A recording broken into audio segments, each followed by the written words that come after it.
वो railway station पर ticket check करता था और उसके नाम से स्टेनिंग उड़ते हैं। लोग कहते थे क्रिकेट छोड़ नौकरी कर, और उसने बोला मैं सपने बेचता नहीं पूरे करता हूँ।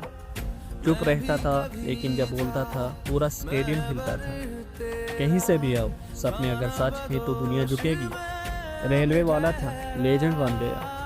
असली साइलेंस वही होती है जो सक्सेस से गुजरती है। more videos, like, share and subscribe.